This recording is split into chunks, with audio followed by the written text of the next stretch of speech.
I was admiring your tan, You know, which you shouldn't have, should you? I shouldn't have. And I do wear sunblock, but as you were saying to me there, not enough Not and not enough, often enough. and you're not reapplying it. That's the bottom line. So if you get a tan, a lot of people will say, "Oh, I've put on loads of sunblock and I just happen to get a tan." I call that getting a sneaky tan. They know well that they're not using enough because they see their skin color change. And sadly, there's no such thing as a safe tan. Oh, I love people who are experienced. They cut through all the bullshit and all the nonsense and It's just go just a straight fact. to it. And let's stay with that for a moment. How often, what factors should people apply? Let's start there.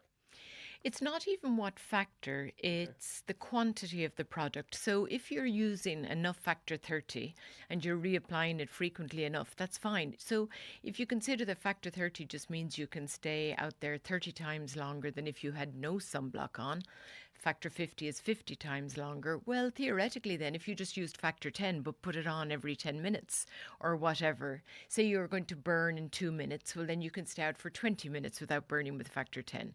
I like to tell people to use factor 50. But the studies show that to get factor 50, you should use 2 grams per centimetre squared. But the average person applies zero point 0.5 grams per centimetre squared. So they actually achieve a factor 19.27, not factor 50. Give me that in visual sense. So 2 grams in terms of a palm. Right. Talk to me about that. Good. So I consider the face starting at the hairline and pretty much ending at the cleavage. Okay. Particularly for females. And to cover that adequately, you would need a heaped teaspoon of sunblock. If you're covering your body while you're out by the pool, it's a golf ball.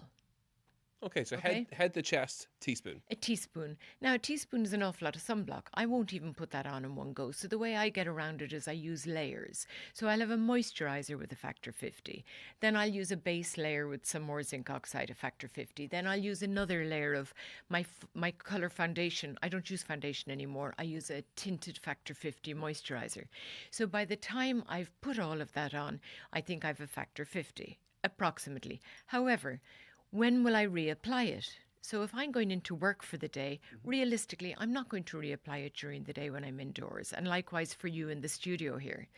But if I go out to play tennis, 2 hours later when I come off the tennis court with a big red sweaty face and I've blown my nose, I will automatically reapply my factor 50. Or say you put it on at 7 o'clock in the morning and then at lunchtime it was a beautiful day and you decided to go out for a walk, you should reapply it then. So it depends on what you're doing. But for the average person who's going to work, and we're saying you should be using it all the time, before you go to work, if you're at your lunch break, before you go out on your lunch break, Yeah. and before you leave work to come home. You should really, because, the sun can be beautiful at 7 o'clock in the evening if you're going for a walk. Okay. So it's a pain in the neck for everyone until somebody gets a tablet to do this. This is what we have to do. Will we ever see that? We will. I think so. Okay. I'd say so. It's like GLP-1s when they get to tablet form on GLP, and they've already exploded. But when they get Yeah. to tablet form, they reckon it's going to exponentially explode. Yes, exactly. Well, I'd say if somebody can come up with a tablet to protect our skin, can you imagine the billions that would be made from that?